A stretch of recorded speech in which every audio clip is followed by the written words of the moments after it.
So today is a little bit of a milestone for me as well. I've had the fortune to work for Paul and be friends with Paul, and I would definitely consider you a mentor now for a few years. And when Reese and I started Domestique, this was definitely on my bucket list. You know, I wanted to find a way to get you in front of our little community here. It's a small community, but it's a passionate one. It's a mighty one. And so I think, given everything that's going on in AI right now in this space, I think it's the perfect time. So I'm gonna do a little introduction. You're just gonna have to bear with me through it, and then we can dive in. So for those of you that are new here, hello. My name is Alex Bialy. I'm one of the two co-founders of Domestique. We are a fractional go-to-market operations agency, and go-to-market operations, as we think about it, is inclusive of everything from marketing ops to sales ops to RevOps to customer success ops to go-to-market systems and technology. And now there's an AI layer.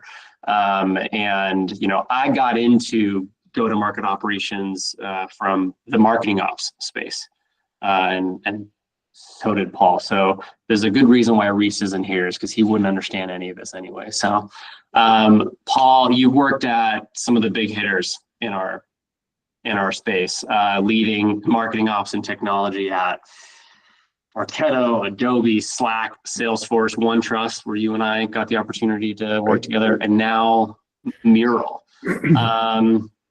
When we were kind of doing our little pre-chat, I wrote down a quote that you said. You said, at Mural, you're getting the chance to work on some of the coolest tech, in one of the coolest times. I'd love for you to expand a little bit on that. What are you working on over there right now?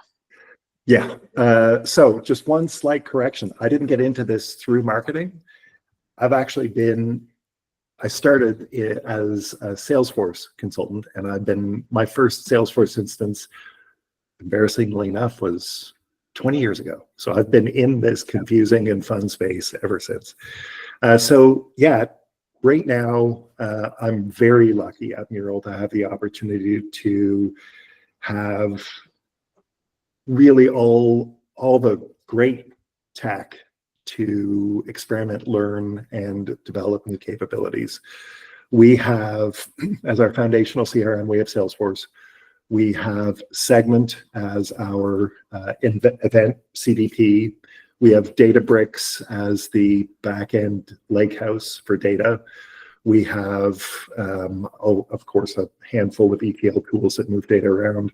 We have Marketo as a marketing automation platform. We have Inflection for PLG email capabilities. We have Gainsight for CSMs. And then there's all of the normal cloud of capabilities and skill and tools that come around that, like Goldcast, Outreach, a whole handful of other technologies. And we're right now extending the capabilities that we're bringing off of the Salesforce platform as a native toolkit. So we recently implemented Data Cloud to connect all sorts of other data layers into the Salesforce platform. We just did an implementation of the new Revenue Cloud from Salesforce. In fact, we're one of the first dozen customers on that platform in our segment for Salesforce. And the call I was just on, we were talking about which Agentforce capabilities we want to sort of experiment with first on an internal-facing agent model, and then deploy potentially some external-facing agents like a support agent. We recently implemented Qualified as an AI SDR, so we've got a handful of tools that we're bringing through. But really, it's looking at how does the data feed into all of the experiences? How do we ensure that the agents are delivering the journey that we want them to? So yeah, it's an amazing system change time. So yeah. Well, I love it. I knew that we were going to just jump right in. So one of the things that we've been trying to do is get different people on this sort of AI series that we're doing that have, and at least slightly different perspectives on it, on how how and when to use AI in go-to-market, pros and cons of it, threats of it, opportunities. And one of the reasons I'm excited to chat with you is you definitely take the approach. I'm going to put words in your mouth, and then you can tell me if I'm wrong. You seem to take the approach that if you're on the fence with leveraging AI, you're already late. Is that a fair assessment? Yeah, absolutely. And I want to contextualize that, though. I think that it isn't, let's quickly deploy something so we can check a box. It's exactly. Yeah. Good AI is going to be predicated on strong infrastructure and strong data. So if you don't already know where you're heading, what are the core capabilities you want to be able to support? If you don't have that in mind, then you risk solving real business problems with new fancy silos. And if you isolate AI capabilities into tools and platforms that just have put lightweight AI capabilities isolated in that platform, you're going to stumble. It's going to cause issues. And I know that we're in an environment with Mural where the capabilities are very lateral. We are thinking about this laterally, where Salesforce is the platform for marketing, for sales, for support, for success. So we're in an ecosystem where that's the case. If the environments that you are in are already siloed, then you don't have as deep a plan that you need to build. But if you're not thinking about it, if you're not planning for it, the vendors are going to be driving you through those changes, and you'll be chasing, not driving. Yeah, I resonate with that so much. For those of you that are familiar with Domestique and our little framework here, we think about go-to-market operations with these 5 work streams: strategy, process, technology, data, and then enablement. And it's in that order. And what we're seeing right now is there's a lot of point solutions out there that are solving very distinct little use cases in the overall GTM. And they're very sexy platforms. The pricing makes sense. And so companies are buying up a bunch of these point solutions AI tools. And I think that 2 things are happening. One is folks are solving problems that probably don't actually matter, but they can solve it. And then the other is we're letting the technology drive the process and the strategy.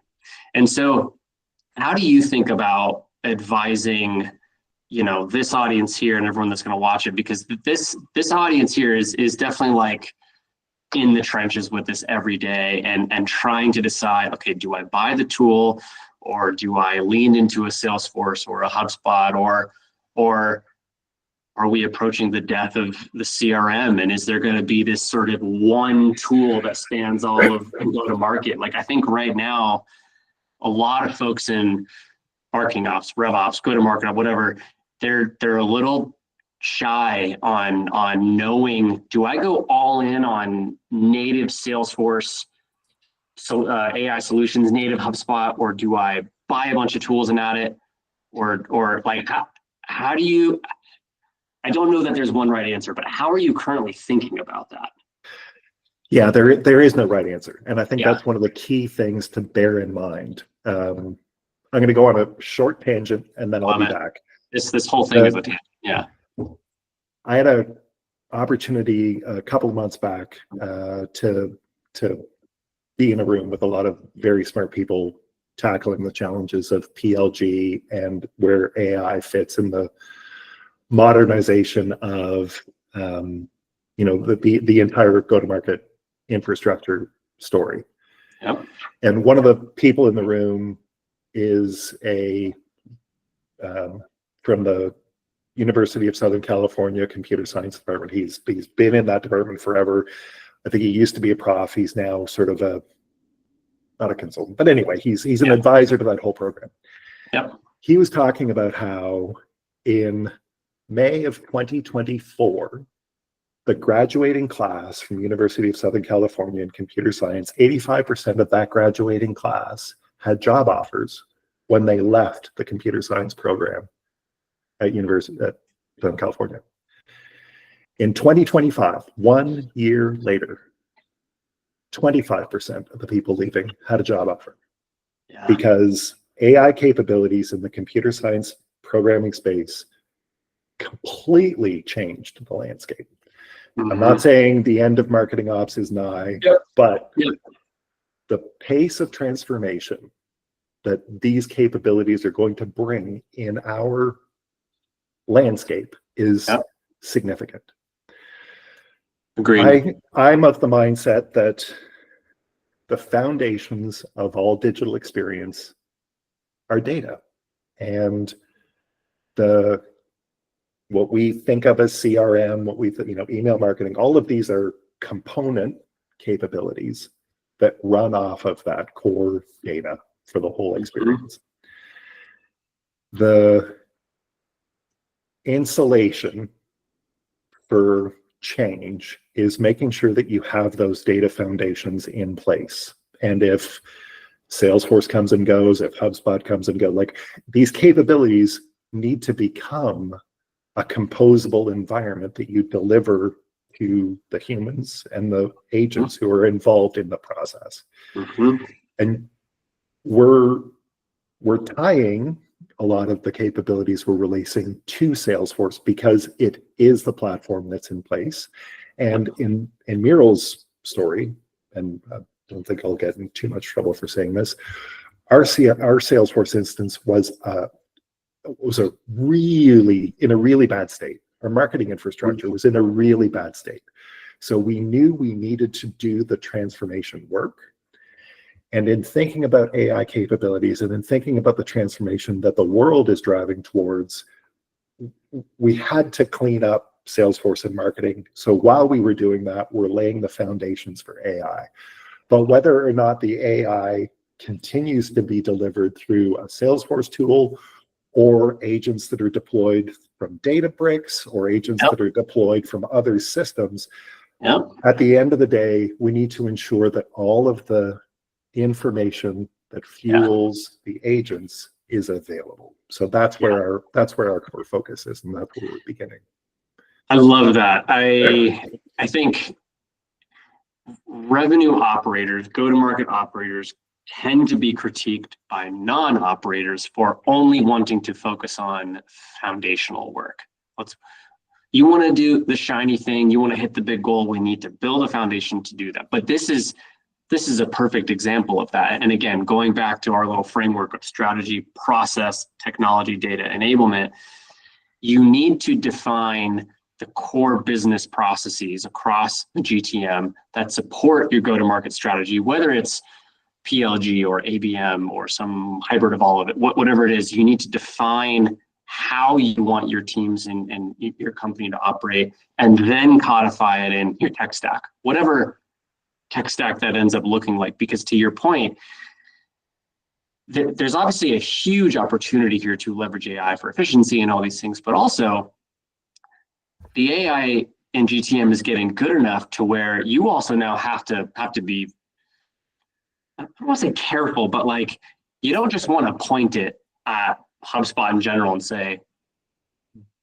hey, marketing agent, I want you to go and reach out to all of our marketing qualified leads and try to do XYZ with it.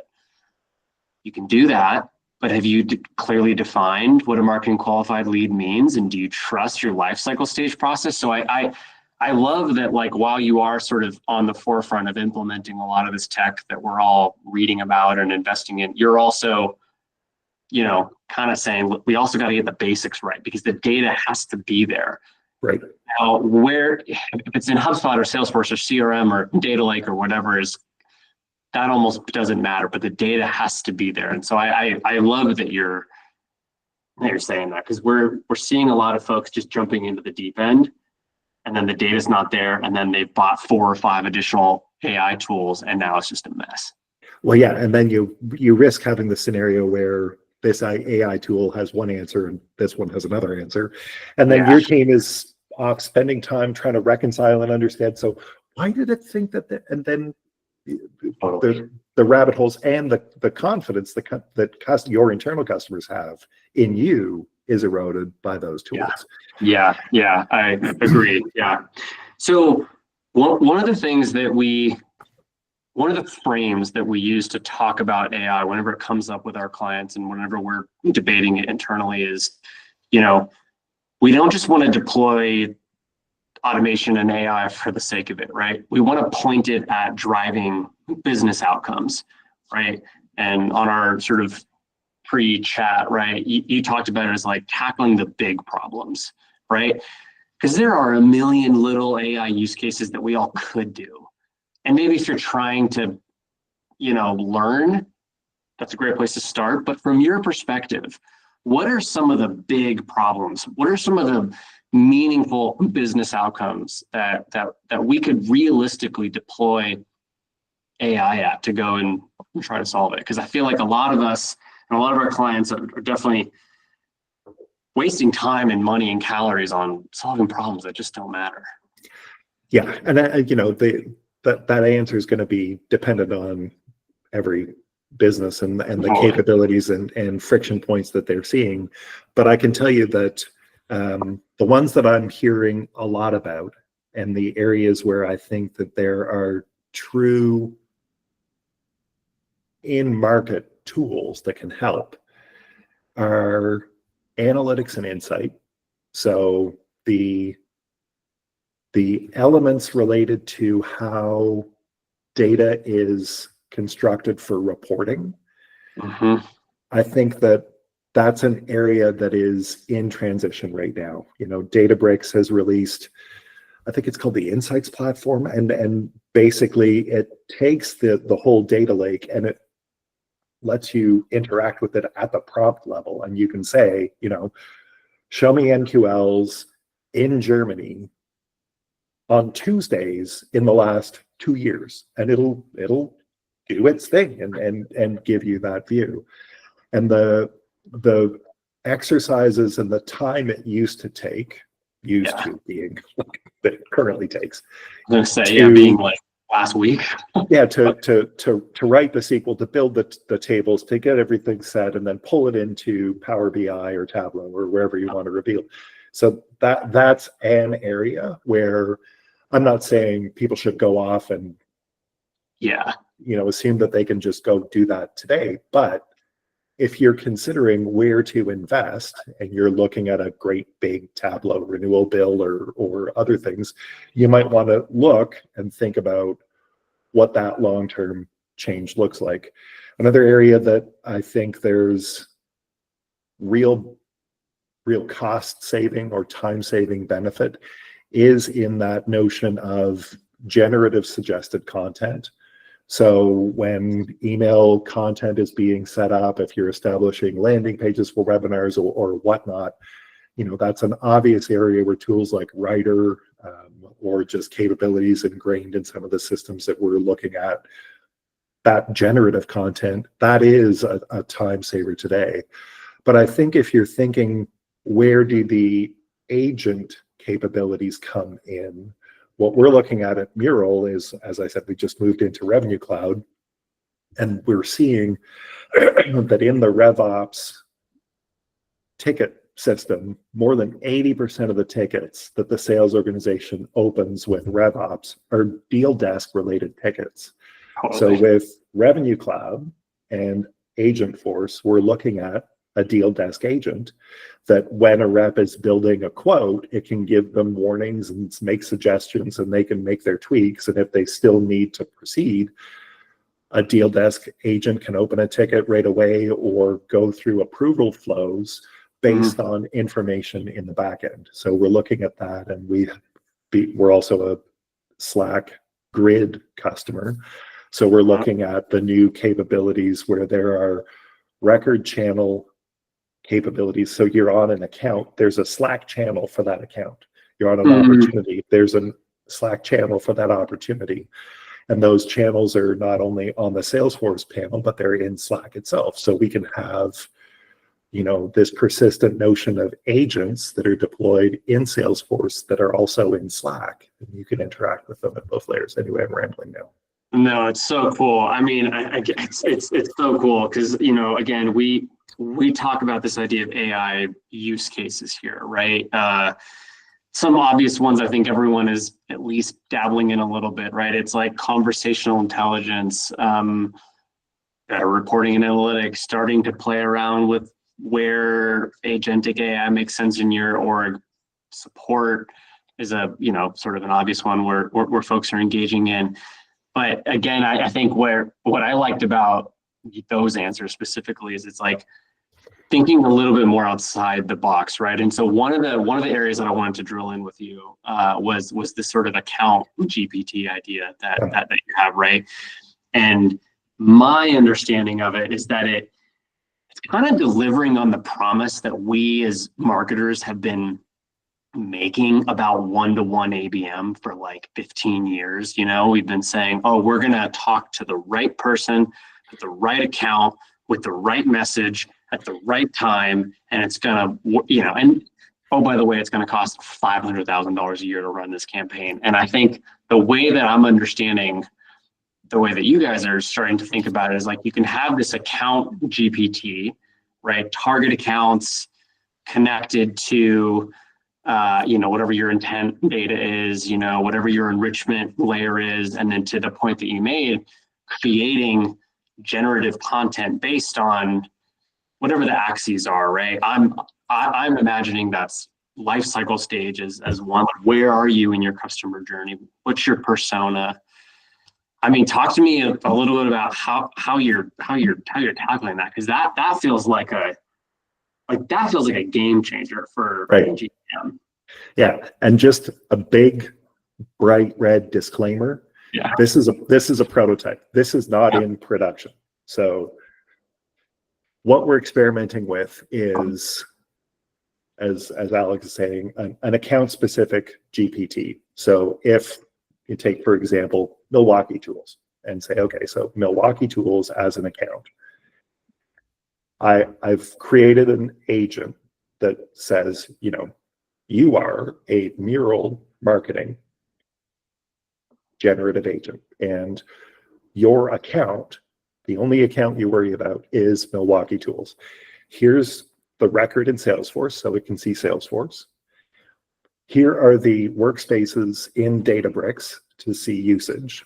And, here are the users in Databricks, and here are the leads and contacts in Salesforce. And the use case that we're testing for is actually our legal and branding teams have very, very realistic concerns about what are these generative agents going to say if we just let generative agents build content. Yeah. And so the idea is the account-specific GPT is told, we want to invite all of the leads and contacts from Milwaukee Tools to this webinar. Write the webinar-specific invite for each individual within the account, contextualizing it for the person's role, the last time they logged into Mural, and anything that might be relevant that's going on in that account's space. So we've connected to Zoom Info, Insight Cubes, and a couple of other data points. And so the account-specific GPT produces, the whatever it is, 128 emails that we would propose sending. There's then a legal bot that reads all of those emails for standards, for violations. So we're testing, in essence, this agent, the reading agent, around the context of all these other ones to make sure that if we do deploy an agent that writes content that's hyper-personalized, that we have a way to test it at scale. So that's the current scenario. It's so cool. Yeah, it's so cool. That legal gut check is smart, because marketers already get in trouble for selling things that don't exist. So that's Never. Yeah, not us, but in theory, marketers have done that in the past. I love it. So I want to get your take on this idea of the death of the CRM, right? We hear about that all the time. We get questions about it all the time. We're seeing tools now pop up all the time.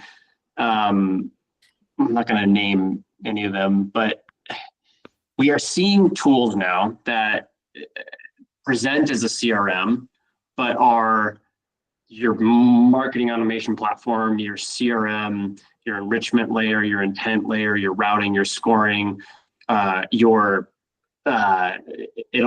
define your ICP and personas. Your support element, all of your ops layers. Oh, by the way, the back end of it is essentially the raw data lake that you can prompt into through different altitudes, right? In theory, it sounds awesome. Sounds dangerous too. If you're some rogue, marketing ops kid, just getting started in your career and you're banging away in the data, like it seems obviously very sexy, obviously very fun. How much of this sort of death of the CRM, talk do you think is hype? How much of it do you think is real? Like, again, there's no right answer on this, but I would love to get your gut take on it. I think that the death of the CRM is like the death of email. I think that there are degrees to which it may be true. And I would describe a couple of situations to consider. The first is if you are a brand new business who's doing a little thing in a small market and you don't have any infrastructure today, one of these tools probably is going to fit well, and that becomes the platform that you live in. Yeah.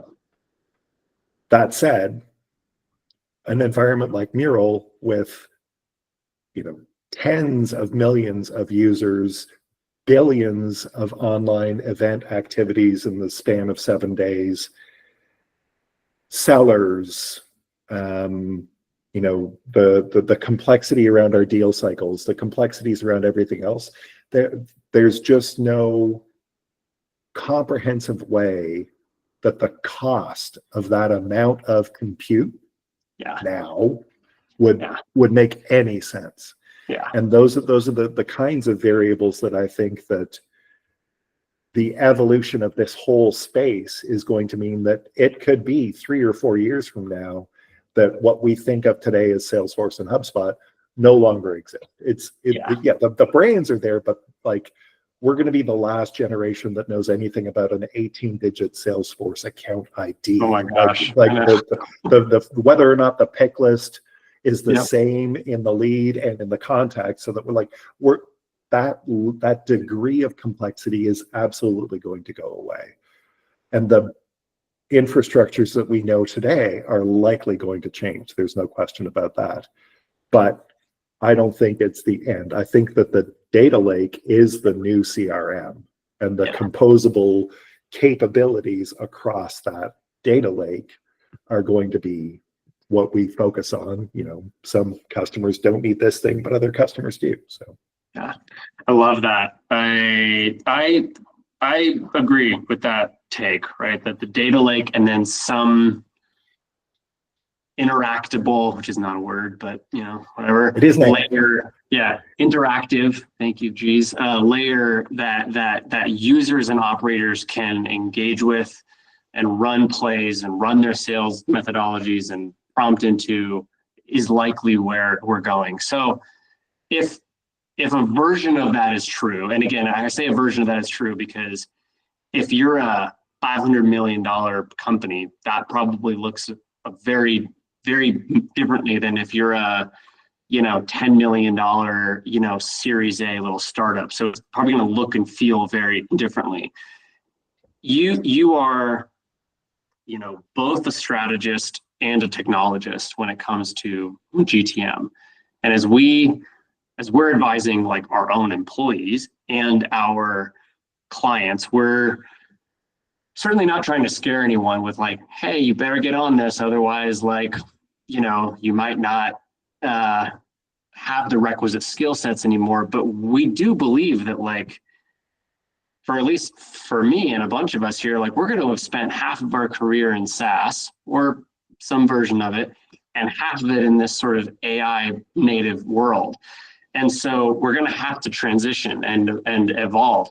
How are you thinking about making that transition? Because the way that we're thinking about it is like there's two different layers. There's the strategist, revenue strategist, GTM strategist layer, and there's this technologist layer. Because I don't quite know and don't have a strong enough opinion yet on how marketing ops, sales ops, RevOps, traditional system admins fit into this new ecosystem. So how are you thinking about making that transition into this new landscape?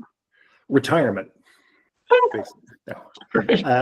The most important skill set that I can encourage anybody to have in our space today is adaptability, because love that. We've said a few times in just this half hour, there's no wrong answer. And the reason we have to say that is because there's no clear path.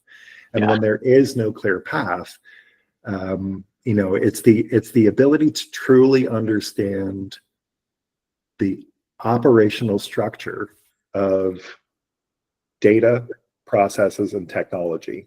Yeah. And data is the absolute foundation of process, and technology needs to reflect what that process needs to be. Yep. And so as we see an adaptation in the way that people process their experiences, that's the way that we need to ensure that the technology layer can adapt. And that chat that you and I had last week or the week before, the ideas of sales and marketing agents need to also be aware of the buyer agents that are being developed. So, today we're thinking about how do we create an agent that humans would interact with and not feel too abrupt, and make it enjoyable enough to experience. Well, hey, guess what? It's not going to be long that the buying agents are out there doing all the synthesis, doing all the analysis, proposing and negotiating, and then proposing a solution. And so the contextuality of what the feel, you promote your champions program so that your users are feeling important, can put great stuff on LinkedIn. That's not going to be as relevant if there's a bunch of buying agents out there doing all of the work to figure out what exactly the right solution fit is. So I think that in our space, it's the ability to understand the capabilities that our data gives us and say, okay, well, the data we have doesn't allow us to do these other things. We need to start getting other data, either through enrichment or procurement or harvesting other data from people's experiences. Anyway, it's the ability to adapt through change. That's going to be the most important skill. I love that. I think that's great. We talk about that idea here. We talk about the idea of, the ability to kind of lead through influence as well, because, most operators, marketing ops, sales ops, RevOps, a system, they don't have, a seat at the C-suite. Like they don't have that. And yet they're the ones tasked with figuring all of this out. Right. And so again, it's like part of it is also like tackling the big problems, tackling big use cases, right? Tying the work that you're doing at the technology layer, at the data layer, to driving actual business outcomes instead of automating something that didn't need to be automated. Right. And so much of that just comes to, like having a broader and deeper understanding of the core business problems that you're trying to solve in the first place. Don't solve problems that aren't real problems. Yeah. A lot of ops and admin folks get stuck in that. Yeah. And that's hard because we're told in some cases to go solve those problems. And you're sitting there going, why? Yeah. So this is not a sexy topic, but talk to me in a little bit about your take on security with all this. I am of the opinion that at some point in the not too distant future, someone's going to get sued a meaningful amount of money for doing something stupid, like, dropping a bunch of your corporate contracts and commercials into ChatGPT and saying, optimize this for me. Or, taking, maybe you're a med tech company and you've got a bunch of, patient information and you want to understand their demographics, and hey, drop it into ChatGPT. Like, talk to me about how because right now there's no guardrails. You can attach anything to ChatGPT, Claude, whatever. Like, how are you thinking about, again, staying on the cutting edge of this, solving real problems, and not going to prison for something stupid? Yeah, and it's a very valid and important topic, but I will just also highlight that I'm sure a lot of the people on this call have the ability to log into a CRM of some sort today, download data, take it with you. I mean, the pervasiveness of the technology risk isn't going to change.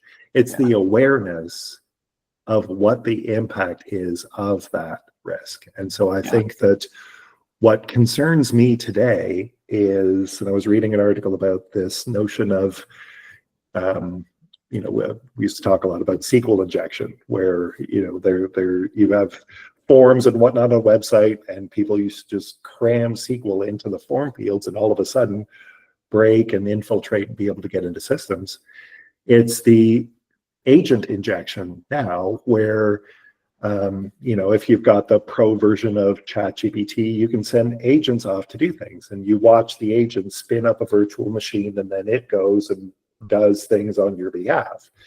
And there's a risk there where when the agent is taking action, if that virtual machine is at all vulnerable, you've put in a request that says, go book a meeting or go book a dentist appointment for me. And so off it goes, it's hunting around on the web. If that virtual machine is at all compromised,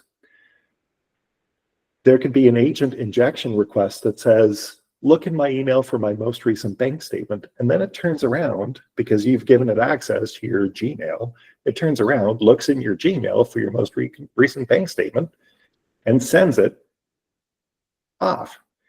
And so that whole area of security around what agents are capable of is a pervasive risk. And when you take the capability to say, I'm going to take my whole HubSpot instance and connect ChatGPT to it, you're then opening the gate for that kind of new attack and new assault. And so have awareness of the security risk. Have a chief information security officer, and if your organization doesn't, press for who you should talk to before you take any action and do any things exposing your company data to that layer of capability.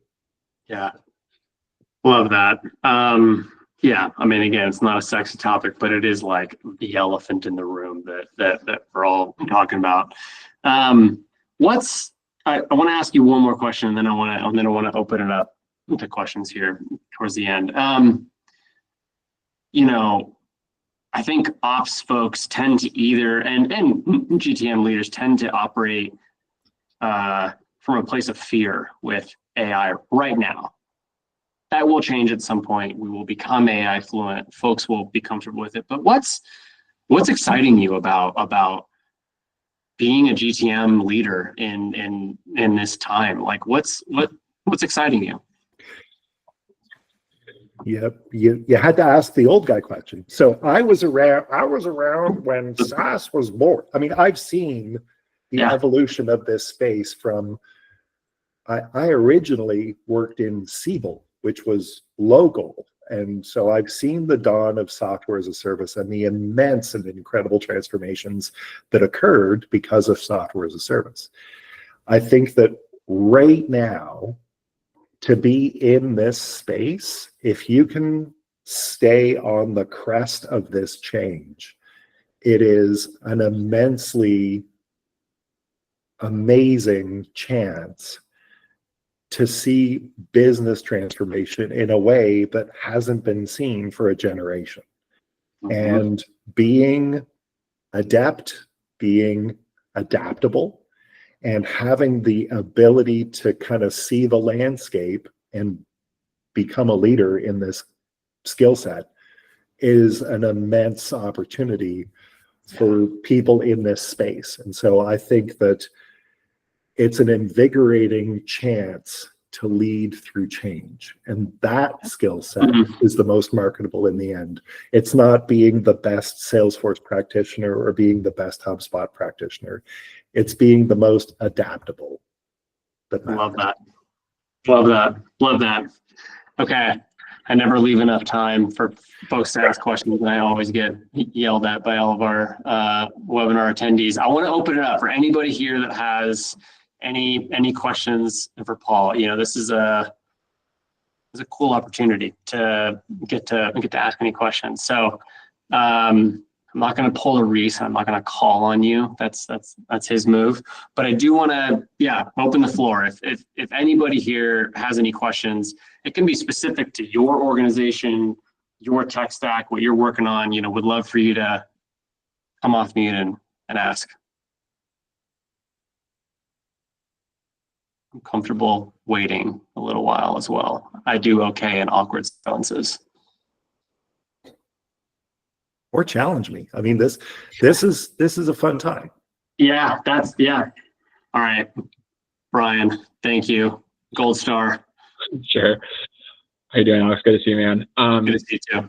Paul, nice to connect. I missed the first 5 or 10 minutes of this, so maybe I missed some conversation on this topic, but we're going with what I would think of as the opposite of the point solution approach, where we procured N8N, which you might be familiar with, similar to like a Zapier, but more kind of AI native. And we're taking the approach of, collecting potential workflow automation or agentic AI use cases from across the business. And then our team is really spearheading, building out agents or workflows to automate a variety of things and connect various systems that are connected to varying degrees, either not at all or sort of fully, as the case may be. And I guess I'm just curious for your perspective on that approach, that kind of flexible tool that does a lot of different things. It kind of depends on what you put into it approach. Yeah, I love that. In fact, our first experimentation has been with Marketo and an OpenAI connection, where we've got Workato's Slack bot interface, so people can interact with the modals through Slack, ask questions. In fact, our first sort of internal AI use case on my team was we exposed this agent in an Ask GTMS channel, and people can, put in a request. The agent receives the request, runs it through OpenAI to in a prompt that says, these are the tools we have, these are the people responsible for them, cleans up the request line. It just sort of organizes the request in a fashion and produces a Jira ticket, answers the person. So I think N8N is an incredibly powerful tool, and it gives you the capability to incrementally experiment as you're thinking about the way that you want to deploy and connect more systems. So I love that as a tool. That's to me, that's the best way to innovate and scale with both the skill sets to do this and to monitor and see what the impact is as you go. Yeah, I couldn't agree more. I mean, I think first of all, it's good to hear that I guess we're on the right track. At least we're early days, but right. The tool just seems so incredibly flexible and powerful. And so, very excited about,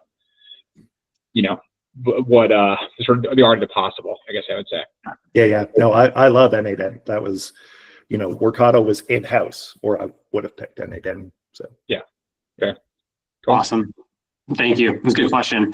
I've got another question in the chat around the question of like, how do you think about, and kind of piggybacks a little bit off the technology question, which is like, how do you think about building this in-house versus, bringing on extra tools, but also bringing on agency support? Like, how do you, because again, I mean, I could argue it both ways. Yeah. So mute the agency brain for a second, Alex. So I'm a firm believer that there are inflection points in change. And right now we are in an inflection point where you need to change some of the ways that you are doing things. And then you need persistent skills after the change. And it's a matter of determining if we're making the assumption that we're staying focused on the topic of AI and transformation for AI.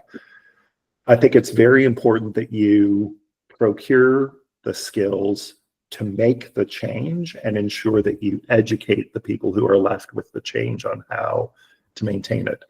Having been a consultant in many capabilities across marketing and CRM, the skill set to transform a tech stack and transform the operations around that tech stack is a different skill set than it is to run in that transformed tech stack. That said, the iterating change of we're going to deploy AI here first and then here and then here means you probably want the project management and program management skill set to remain inside, and then you go external to bring in the N8N skills or the Agentforce skills or whatever it is to do the point work to bring in the big transformation. So yeah, I agree with that. I mean, even if, I know that we run an agency here, but like we talk about it all the time, like you have to have the enablement to be able to have the follow through to take advantage of the work that we do. Otherwise, it's like, okay, great, you just paid a bunch of money for a shiny thing and now nobody's using it. So it doesn't matter. One other question that was brought up in the chat, which is an interesting layer, and it's almost like this was the RevOps question 10 years ago of like, where does it sit? Who does it report to? What's its like? Who is responsible for driving AI transformation in GTM, and where does that sit? And how do you? Because especially in a scenario where you have a data lake and then technology on top that literally spans everything.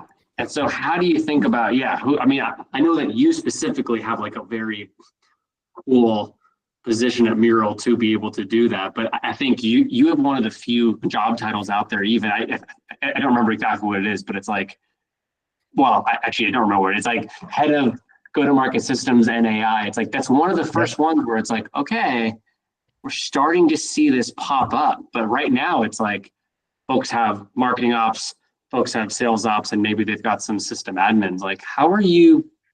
Yeah, where do you think it should sit? Yeah, that's difficult. That's very difficult because, as I'm sure folks on this call would agree, kind of doesn't matter what we think if the org doesn't agree. So I would suggest that the ideal scenario is if you're in an organization that's kind of any more than about 150 million in revenue, any bigger than 400 people in the company, that centralizing the technology infrastructure for go-to-market is key, because these tools and systems are going to begin really converging as AI brings together data then deployed across multiple tools.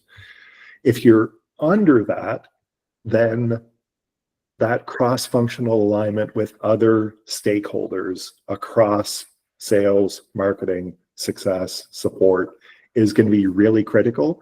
And so then you have AI governance. You have go-to-market AI governance committees. If you can't get sole ownership, if you're not lucky enough to be in a circumstance where that is the model, you today, like right now, you need to say, I'm going to spearhead standing this up, and then we're all going to do it, because again, it can't just be siloed. Yeah, agreed. Siloed is one of my least favorite words in this Yeah. space. So I agree. Good John, Apple TV, good show, great program, but not for this. that's a good bit. It's good. John, I saw that you popped on video. You have a question? Or no? Did my screen? No, sorry. I just realized my video was off, so I just turned it on. Okay, cool. Okay, all right. Okay. We always go over, and this might be the first one where we're not going to go like 5 minutes over. It's probably because Reese isn't presenting and talking about the weather, which is great. Before we let everyone go, does anybody else have any questions? I actually do. Can you all hear me? We can. Yes. Yes. Hi, Hey, Paul. Katie. Yeah, I used to work with Paul's wife. So I Which saw is this great. on his LinkedIn, and now here I am. I'm wondering how you go about communicating to a greater team. And I'm thinking namely sales. I'm like under the commercial org, and like now the marketing team has been determined the AI drivers for the commercial organization. And we made stuff, and the sales team will be kind of scared to use it. So how are you communicating to them that you're supporting them and not trying to run them out of the job? And even if like maybe it is a little bit, but like they still need to like bring AI into the company and stuff like that. So yeah. That's a great question. And it's a challenge because I think that there's a lot of pressure generally in the market on that commercial sales role. I think that asking what they need and suggesting that you're going to focus on building the things that they're looking for and the things that they need is one path. And then also just sort of highlighting that this, this transformation is happening and they need to contribute. So first solicit their input, and then also ask them to help you adapt the change so that it meets where they're trying to go. But that's a definite difficult. When we launched Qualified, from an AI SDR perspective, there was concern, and it's that it's the same thing I was saying about the jobs in computer science. The jobs are changing, and so unfortunately, that's across the board. Adapting and going with it and figuring out how to support them is the best way, but that's a difficult challenge. Yeah, we thought we made what they needed, but I guess not. Yeah, they've got to have an ownership stake in what's getting built. Yeah, okay. That makes sense. Thanks, Paul. Okay, cool. Awesome. Great question. Any other questions for Paul? Okay. There's a Paul? question in the chat. Oh, there is. Upcoming Okay. events and everyone attending to there's Mopsapalooza in the fall. I'll put a plug in for that. Dreamforce in October. Any opportunities I think are good opportunities. Yeah. I think Inbound is in September. Yeah. RevOps AF just happened in May. Yeah, there's more and more of these that are happening. Again, I think, make sure you're listening to the right people. There's a lot of noise out there. There's a lot of noise on this topic, and I think we are very lucky to have you here with us today, Paul. So truly, man, thank you for taking the time. I know you're busy. It means a lot to me personally. It means a lot to the firm here. Everybody that registered, really appreciate it. Yeah, I think everyone here got a lot of value from it. We are going to, once the recording renders and we do all the mop stuff, we'll put it out on the digitals and we'll send it out there to everybody. If anybody has any follow-up questions, you can reach out to me. You can reach out to Paul. Happy to jump on any working sessions. But this was really great, Paul. So thank you. Truly. Thanks for the chat. It was a good chat.